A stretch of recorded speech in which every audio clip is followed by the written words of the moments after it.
देश के अंदर किसान और मजदूर है, जो देश का कामगार है, वही भूखा मर रहा है। इसको आधी लेबर सरकार से और आधी लेबर किसान जिसके खेत में काम होगा।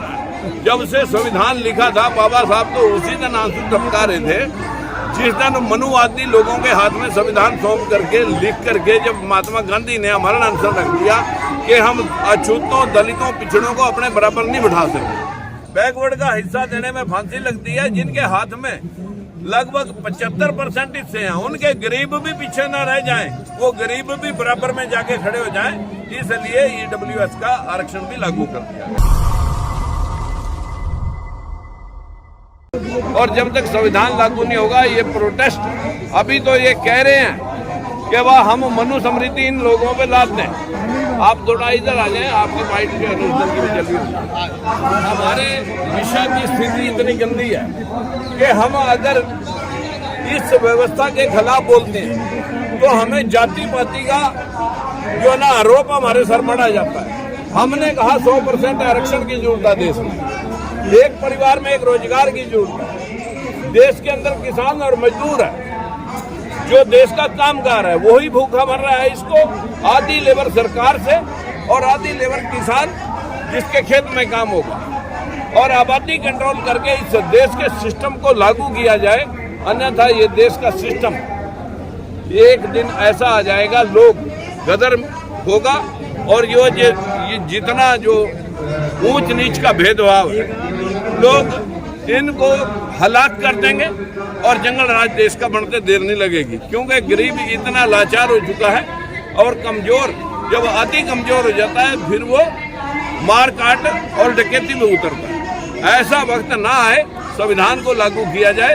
हम संविधान को लागू करने के लिए आज यहाँ लोकतंत्र सुरक्षा पार्टी और IRF के लोग सभी मिल करके यहाँ पर प्रोग्राम किया और आज बाबा साहब के साथ साथ महात्मा ज्योतिबा फुले को भी नमन किया सभी ने, क्योंकि 28 नवंबर उनका परिनिर्वाण दिवस होता है।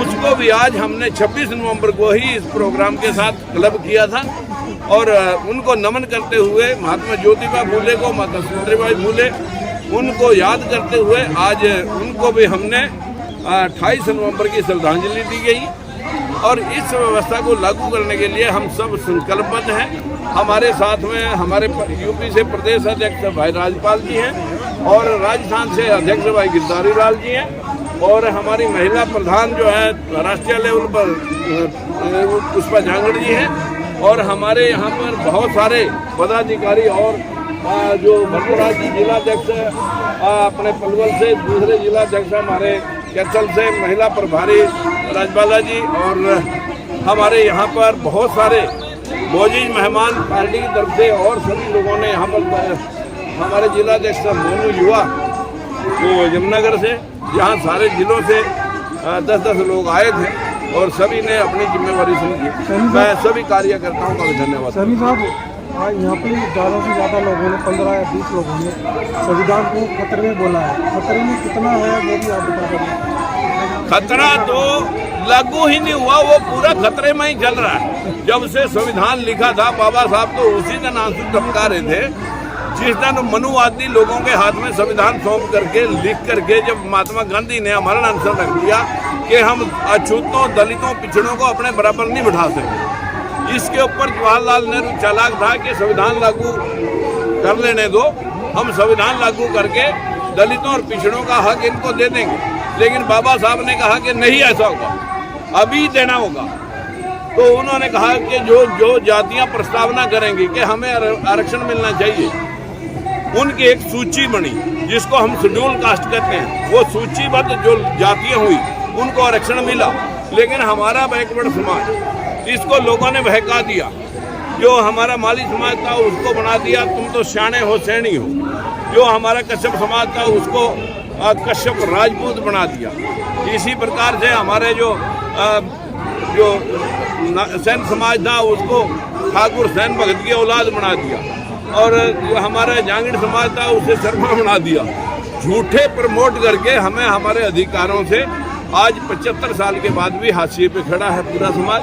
और ये पूरा खतरा ही खतरा है जब सिर्फ 11% ऑन एवरेज क्लास 1, 2, 3, 4 कर दो दोबारा। सिर्फ 11% की हिस्सेदारी बैकवर्ड समाज की अभी, और जो एससी समाज है उसकी सिर्फ 14% हिस्सेदारी हुई, यानी 75% लोग, हिस्सा 25% है।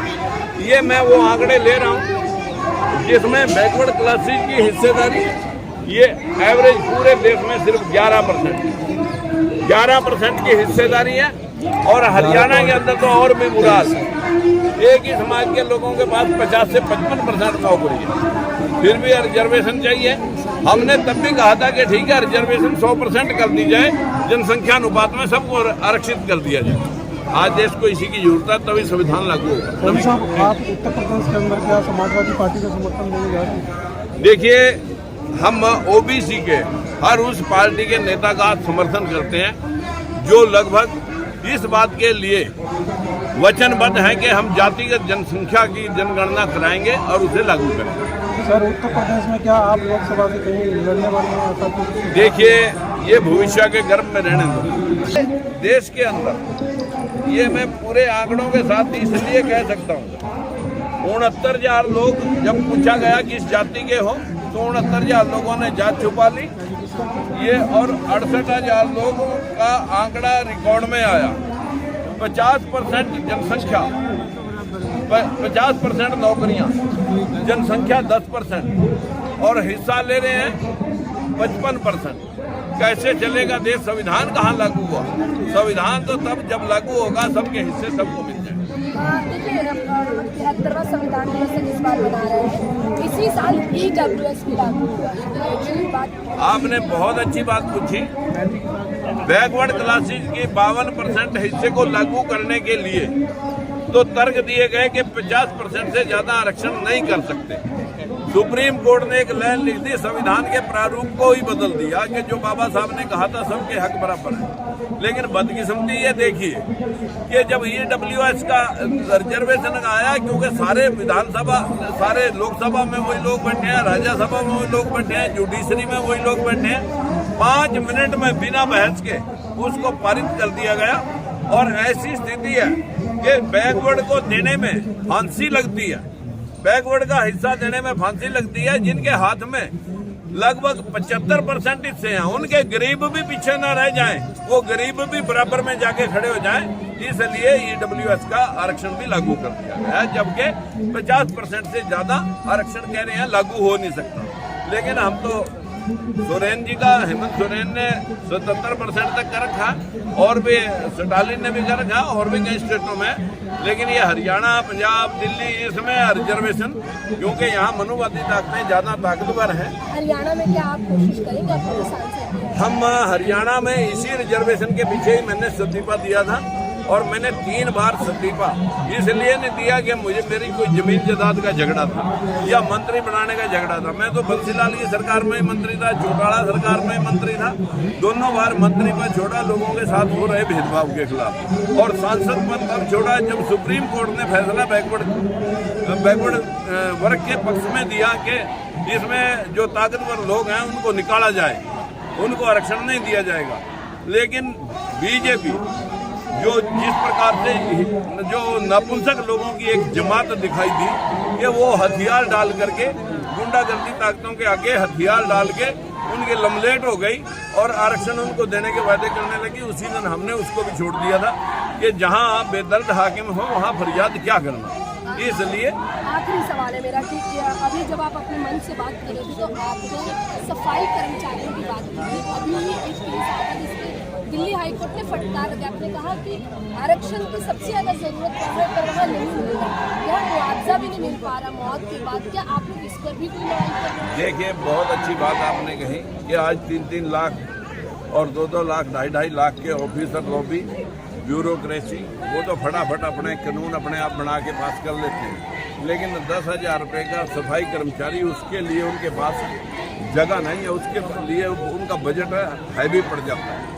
इसलिए सफाई कर्मचारियों के अगर हमारे सिस्टम की सरकार आती है तो सबसे पहले हम सफाई कर्मचारी जो सबसे ज़्यादा खतरे से खेलता है, घुटन में जीता है, गरीबी में अपना समय बताता है और फिर लोगों के घरों की सफाई, लोगों की गलियों नालों की सफाई करता है, उसको जीने का अधिकार सुनिश्चित सुरक्षित होना चाहिए, इसके लिए हम काम करें।